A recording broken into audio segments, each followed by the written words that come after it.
नमस्कार, आप देख रहे हैं आरएडी न्यूज़। मैं हूं योगेश चक्रवर्ती। बिहार के 40 लोकसभा सीटों के नतीजे आ चुके हैं और इन 40 सीटों के नतीजे में ये बात सामने आई है कि इस पूरे चुनाव में सबसे बड़े जो खिलाड़ी के तौर पर उभर कर सामने आए हैं उसका नाम है तेजस्वी यादव।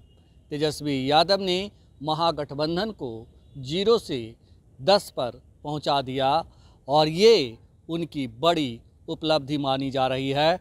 हमारे साथ सीनियर जर्नलिस्ट संतोष कुमार जी हैं। इनसे समझते हैं कि तेजस्वी यादव क्या इस पूरे चुनाव के हीरो रहे हैं।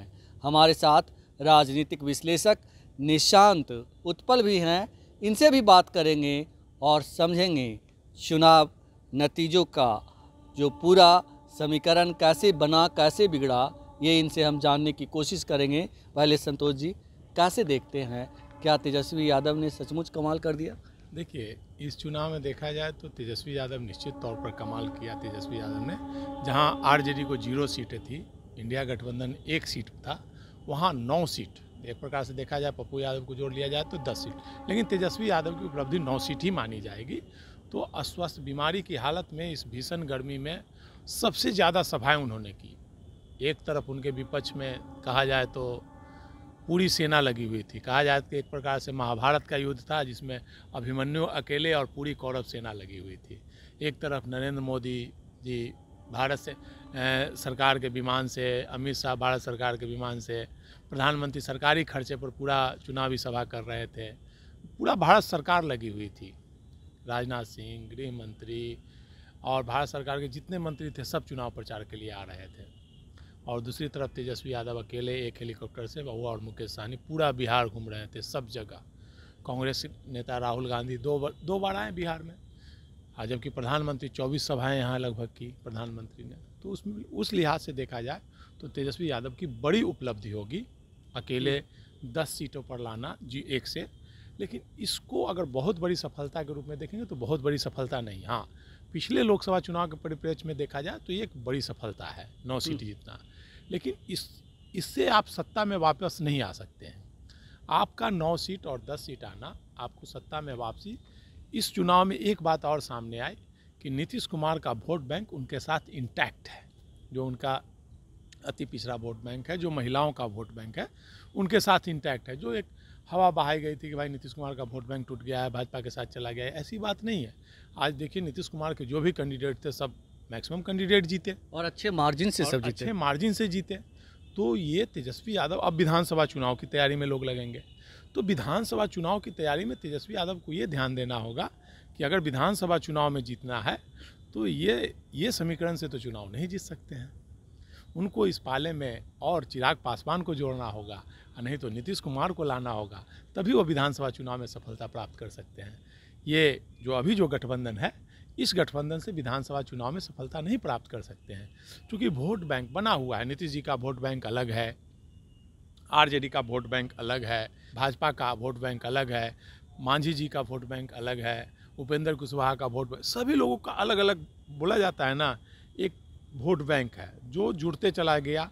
एनडीए ने उसमें काफ़ी सफलता प्राप्त की। एनडीए ने नीतीश कुमार को अपने पाले में किया, मतलब झुककर अपनी जीती हुई सीटें दे करके वो नीतीश कुमार को अपने पाले में लाए। तब आज एनडीए 30 सीट प्राप्त करने में सफल हुआ। अगर नीतीश कुमार अगर इंडिया गठबंधन की तरफ रहते तो आज स्थिति बीजेपी 2 अंक में नहीं आती बिहार में।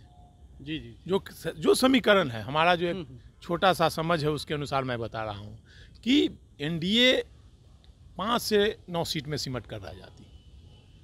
आप सोचिए ना, अभी जब तेजस्वी यादव का आप देख लीजिए वोट जो है, मतलब अगर 5 सीट छोड़ दीजिए तो ज़्यादातर सीट 50,000 के अंतर से हार जीत हुई है। और नीतीश कुमार जी अगर साथ रहते तो हर सीट में, नीतीश कुमार का कोई ऐसा लोकसभा सीट नहीं है जहां नीतीश कुमार का मिनिमम 1 लाख वोट नहीं है। जी, 1 से 1.5 लाख वोट हर लोकसभा क्षेत्र में नीतीश कुमार का है। वो वोट बैंक अगर जुट जाता तो मुझे लगता है कि पटना साहिब भी आ जाते। इस बार अप्रत्याशित रिजल्ट होता और 39 की 39 सीटें जीतते, और हो सकता है कि केंद्र में आज इंडिया गठबंधन की सरकार बनती। तो कांग्रेस पार्टी और इंडिया गठबंधन की सबसे बड़ी भूल है कि नीतीश कुमार ने इंडिया गठबंधन को बनाया और उनको बाहर जाने दिया, उनको रोकने में सफल ना रही। जी जी। तो ये बहुत बड़ी ये नाकामी। बहुत बड़ी भूल है। आज अगर इंडिया गठबंधन की सरकार केंद्र में नहीं बन रही है तो इसके लिए कांग्रेस पार्टी जिम्मेवार है, लालू प्रसाद जिम्मेवार है, इंडिया गठबंधन के लोग जिम्मेवार हैं कि जिसने घर को बनाया उसे ही बाहर जाने पर मजबूर कर दिया। आज नीतीश कुमार रहते तो आपको बता दे रहा हूँ, बिहार में तो जीत होती ही, यूपी में भी क्लीन स्वीप होता और यूपी में प्रधानमंत्री नरेंद्र मोदी भी हारते हैं। वहाँ पे जिस प्रकार से ब्राह्मण और भूमिहार की गोलबंदी हो गई उनके खिलाफ, 2-3 राउंड तक प्रधानमंत्री पीछे रहे, तो नीतीश कुमार का कुर्मी समाज का वोट वहाँ करीब 3 लाख वोट है और प्रधानमंत्री लगभग 1.5 लाख वोट से जीते हैं। अगर नीतीश कुमार वहाँ जाते तो वो भी वोट आपको इंडिया गठबंधन की तरफ आता, तो प्रधानमंत्री जी भी हारते। और आज इंडिया एनडीए की स्थिति मुझे लगता है कि 150 से 200 की स्थिति रहती। जी जी। निशांत, आप कैसे देखते हैं कि एक तरफ तेजस्वी यादव की जनसभा में जो है अपार जन सैलाब उमड़ रहा था, लेकिन वो वोट में कन्वर्ट नहीं हुआ, तो जिस तरह से होना चाहिए था उतना नहीं हुआ। इसके पीछे का कारण क्या मानते हैं आप? देखिए, आरजेडी के जो सपोर्टर्स हैं या आरजेडी का जो कोर कॉन्स्टिट्यूएंसी है वो काफ़ी एग्रेसिव उनका जो है मतलब वोटिंग बिहेवियर होता है, और वो वोटिंग बिहेवियर उनका जो है वो पब्लिक डोमेन में भी दिखता है। तो उसके वजह से जो है एक पॉलिटिकल सैचुरेशन वाली भी स्थिति आ जाती है, क्योंकि मैंने ये कई चुनाव में भी देखा है कि जहाँ पे सपोर्टर्स जो है रैली में जो है बड़े पैमाने पे आते हैं या बड़ी संख्या में आते हैं, कई मर्तबा जो है उस संख्या को वो बूथ पे जस्टिफाई नहीं कर पाते हैं, मतलब वो जो भीड़ है वो वोट में तब्दील नहीं हो पाता है। और ये एक कमज़ोर कड़ी है आरजेडी की, भीड़ के मामले में और संख्या के मामले में उनका कोई सानी नहीं है। दूसरे दल की भीड़ आप देखिए, एक बहुत बड़ा फैक्टर है, ये मोरल बूस्ट आपको कर सकता है। लेकिन साथ ही साथ क्या होता है कि जब आपकी भीड़ बढ़ती है रैलियों में तो काउंटर पोलराइजेशन भी होता है। जो विपक्षी पार्टी हैं उनके लिए बैकअप कॉल भी होता है कि साहब हमारी जो भीड़ है वो कम है और हम जो है हम पॉलिटिकल जो है एक अवेकनिंग होता है उनका। तो इस वजह से एक तो तेजस्वी यादव को इस पे काम करना पड़ेगा, चाहे वो लोकसभा का चुनाव हो चाहे विधानसभा का चुनाव हो। उन्हें जो है बूथ पे जो है ज़्यादा ध्यान देने की ज़रूरत है। भीड़ से जो है मुझे ऐसा लगता है कि वो उनके वर्कर्स, सपोर्टर्स और लीडर्स इतने उत्साहित हो जाते हैं कि उन्हीं को वो फाइनल परिणाम मान लेते हैं। दूसरी बात, उन्हें 24/7 आवर्स की पॉलिटिक्स करनी होगी, ऐसा महसूस होता है। क्षेत्रीय दलों के साथ जो समस्या, एक बात ये भी आती है कि वो चुनावी वर्ष में चुनाव से 2 महीना पहले जो है वो एक्टिव स्टेज में होते हैं और कई बार हाइपर एक्टिव होते हैं, जबकि भारतीय जनता पार्टी और आरएसएस का जो काडर है वो बूथ जीतने के लिए वो 24/7/12 काम करता है। तो यहाँ पर भी एक कमी मुझे लगती है, मतलब आरजेडी जैसे दल या जो क्षेत्रीय दल है उनमें, क्योंकि और मुझे लगता है कि तेजस्वी यादव ने इस चुनाव में जो मेरे हिसाब से उनके लिए जो सबसे बड़ा जो प्लस ये था कि दक्षिण बिहार में, फिर से मैं उस बात की पुनरावृत्ति कर रहा हूँ कि 2020 के विधानसभा चुनाव में अगर आप देखेंगे सीटों के लिहाज से तो दक्षिण बिहार ने उनको मतलब बम्पर सीट दिया और वही इस बार भी रहा। आप जितनी भी सीटें आप देख लें, चाहे वो औरंगाबाद हो, चाहे वो काराकाट हो, चाहे वो आरा हो, चाहे वो बक्सर हो, दक्षिण बिहार में है। दक्षिण बिहार में एक दक्षिण बिहार में तेजस्वी प्रसाद के लिए एक बना बनाया समीकरण है, एक नेचुरल समीकरण है वहाँ का जो सोशल जस्टिस का जो फॉर्मूला है। अब इन्हें जो है नॉर्थ बिहार में कॉन्सेंट्रेट करना है, इन्हें सीमांचल में कॉन्सेंट्रेट करना है। बिल्कुल। संतोष जी, जिस तरह से बीजेपी के प्रधानमंत्री ने 24 रैलियां तो की, लेकिन नीतीश कुमार चुनाव प्रचार से लगभग आउट रहे। मैं समझता हूं कि जहां तक मुझे याद है कि गिनती की रैलियां और रोड शो उन्होंने की और एक रोड शो में उनकी काफ़ी फजीहत भी हुई। बावजूद इसके चुनाव नतीजे ऐसे कैसे आए? देखिए, नीतीश जी के बारे में अगर कह रहे हैं कि नहीं, अगर 5 दिन छोड़ दिया पूरे चुनाव प्रक्रिया में, 5 या 6 दिन वो चुनाव प्रचार के लिए नहीं गए अस्वस्थता की वजह से, लेकिन बाकी दिन तो एक ही सभा करे, 2 सभा करे। जी मतलब एक उम्र का असर है और एक स्वास्थ्य का भी कारण है जिसके कारण से वो ज़्यादा सभाएं नहीं कर पा रहे थे। लेकिन उनका जो वोट बैंक है, सभा करने से मतलब नहीं है, उनका वोट बैंक इंटैक्ट है, जो कि नीतीश कुमार को देख रहा है। महिलाएं हैं, जो पिछड़ी जाति की महिलाएं हैं, जो दलित महिलाएं हैं, खासकर जिनको आरक्षण का लाभ हुआ है, जो बच्चियाँ स्कूल में जिनको घर से नहीं निकलने दिया जाता था और वो साइकिल से स्कूल जाती थी और स्कूल जाकर के आज कॉलेज में आज वोट देने का अधिकार आया, तो वो नीतीश कुमार को देख रहे हैं कि उन्होंने ड्रेस देकर हमको स्कूल पढ़ाया, उनके कारण हम आज कॉलेज आए। वो महिलाएं जो घर में बैठी थी, मुखिया बनी, सरपंच बनी, जीविका दीदी बनी, तो ये महिलाओं का एक समूह, महिलाओं में एक जागरूकता आया। जो आरक्षण इन्होंने दिया पंचायती राज में, तो महिलाओं में एक जागरूकता आया कि हम भी कुछ बन सकते हैं। नहीं तो महिलाएं पहले हमारे पुरुष प्रधान देश में महिलाएं घर के चौखट के अंदर, उनके घर से बाहर नहीं निकलने दिया जाता था। साइकिल चलाने किसी महिलाओं को कोई दिया जाता था क्या? लेकिन नीतीश कुमार ने ये क्रांति लाई, तो वो महिलाएं आज भी नीतीश कुमार को मानती हैं। और उसमें जाति का आधार भी है, जो बहुत जातियाँ जो लाभ लेकर के भी वो नहीं देती है, लेकिन परसेंटेज महिलाओं का वोट उनके साथ है। जो 55 वोट दिया जाता है, जो उन्होंने अति पिछड़ी जाति को पंचायती राज में आरक्षण दिया, तो उसका फायदा उनको मिलता है, वो वोट उनको मिलता है। वो जाए या नहीं जाए, वो लोग तीर देखते हैं, यहाँ तीर है जिसके साथ है उनको वोट दे देते हैं। बीजेपी के साथ है तो बीजेपी को वोट देंगे, आरजेडी के साथ है तो आरजेडी को वोट देंगे। ये वोट बैंक है नीतीश कुमार का।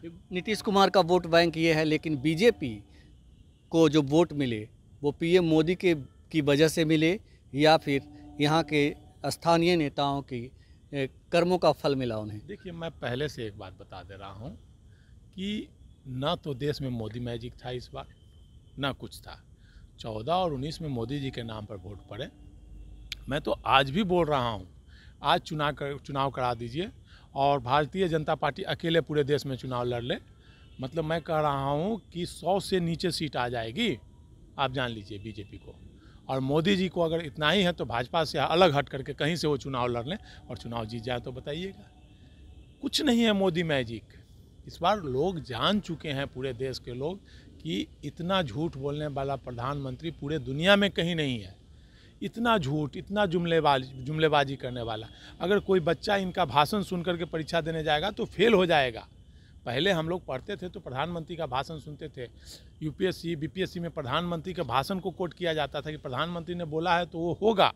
जी जी। देश की रणनीति तय होती थी, प्रधानमंत्री कुछ बोलते। अब प्रधानमंत्री जी सोचिए, बोलते हैं कि महात्मा गांधी को कोई नहीं जानता था फिल्म से पहले, एक प्रधानमंत्री ऐसा कहीं बोलेंगे?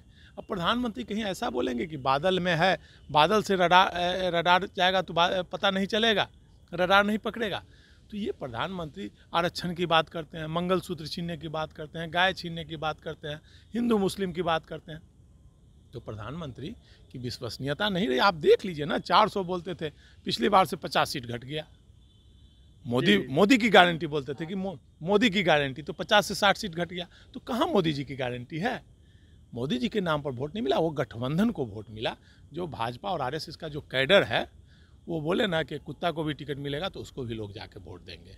और नीतीश जी गठबंधन में आ गए, चूँकि चिराग पासवान गठबंधन में आए, तो जीतन राम मांझी गठबंधन में आए, तो सबको मिला करके जो वोट मिला, इसी कारण जो भी 29 सीट जीते, उसी कारण से जीते हैं। उस काट को तेजस्वी यादव ने तोड़ा।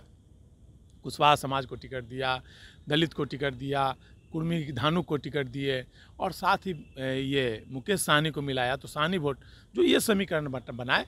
और दूसरी तरफ उनके जो एकजुटता नहीं थी कहीं कहीं, उसके कारण से इनको सफलता मिली, नहीं तो बहुत ज़्यादा सफलता नहीं मिल पाती। तो कुल मिलाकर जातीय गोलबंदी को बिहार में सफलता मिली। मोदी मैजिक खत्म हो चुका है और मोदी का करिश्मा कहीं चुनाव में देखने को नहीं मिला। निशांत, आपको भी लगता है कि मोदी मैजिक खत्म हो चुका है और जिस तरह के चुनाव नतीजे आए हैं, ऐसे में पीएम मोदी को इस्तीफा दे देना चाहिए? बाकी नेताओं, इस मामले में मेरा जो है थोड़ा मिक्स्ड ओपिनियन है। जैसे बिहार जैसे राज्य और बिहार जैसे और उत्तर प्रदेश जैसे राज्य में स्थानीयता का भी बहुत बड़ा, लोकल इश्यूज जो है इस पार्लियामेंट इलेक्शन में बहुत बड़ा रोल प्ले किया। कैंडिडेट का सिलेक्शन, कैंडिडेट की जाति, कैंडिडेट का जो बिहेवियर, ये सारे जो है रोल जो है प्ले किया। मोदी मैजिक जो है प्ले किया है, मैं नहीं कहूँगा। जैसे उड़ीसा में मोदी मैजिक चला है, तेलंगाना में मोदी मैजिक चला है, लेकिन मोदी मैजिक भी चला है, मोदी का हाइप, मोदी के नाम पे भी वोट मिला है। लेकिन जिन प्रदेशों में मोदी भारतीय जनता पार्टी की जो है सरकारें थी या जो जिनके पास सीटें थी, वो न्यूट्रलाइज होता हुआ दिखा। और यहाँ पर ऐसा पहली दफ़ा महसूस हुआ कि लोकसभा चुनाव के अंदर, लोकसभा चुनाव में लोगों ने जो है विधानसभा चुनाव की अनुभूति की। यहाँ पे जो है लग रहा था कि लोकल इशूज है, कैंडिडेट को लोग देख के कर रहे थे। इस बार जो है सारे लोगों ने जो है कैंडिडेट को देखा, उन्होंने देखा आइडेंटिटी पॉलिटिक्स जो है इस चुनाव में हावी रही। और ये सब कारण के वजह से जो है जब देखिए लोकसभा चुनाव में जब स्थानीय और लोकल इशूज हावी होगा तो नेशनल पार्टीज के लिए खतरे की घंटी होगा। वो जो होता है वो एक क्षेत्रीय दल के जो है उभार का जो है एक बहुत बड़ा जो है कारण होता है। और यही दिखा बिहार में भी, आप देखिए पूर्वांचल में देखिए चंदौली जैसी सीटें बीजेपी हार गई, बलिया जैसी सीटें हार गई। पूर्वांचल समाजवादियों को गढ़ रहा है, शुरू से तो हारना ही था। हाँ बिल्कुल रहा है, लेकिन जो पैटर्न है जैसे आप देखेंगे कि दिल्ली में जो वोट दिल्ली में जैसे एक बड़ा वोटर सेगमेंट जो है, वोटरों का एक बड़ा जो सेगमेंट है विधानसभा चुनाव में जो है वो केजरीवाल के साथ जाता है, लेकिन लोकसभा चुनाव में मोदी के साथ जाता है। लेकिन वो जो फॉर्मूला है वो उत्तर प्रदेश और बिहार में नहीं चला, क्योंकि यहाँ जो है लोग जो है आइडेंटिटी पॉलिटिक्स से प्रेरित हो गए हैं। उनको जो है उनकी राजनीति के लिए जो है उनके जाति के नुमाइंदे चाहिए, और इसी तरीके की राजनीतिक प्रयोग की वजह से जो है ये चीज़ें हुई है। मैं समझता हूँ कि इस चुनाव में सबों के लिए कुछ न कुछ है, क्षेत्रीय दल कुछ न कुछ है। लेकिन पीएम मोदी से विपक्ष इस्तीफे की मांग कर रहा है, उनसे नैतिकता की बात कर रहा है। हालांकि आगे क्या कुछ होने वाला है वो अगले 1-2 दिन में पता चलेगा। फ़िलहाल इतना ही। आप हमें फेसबुक पर फॉलो करें, यूट्यूब पर सब्सक्राइब करें, लाइक करें, शेयर करें और कमेंट कर अपना महत्वपूर्ण विचार और सुझाव ज़रूर दें। धन्यवाद।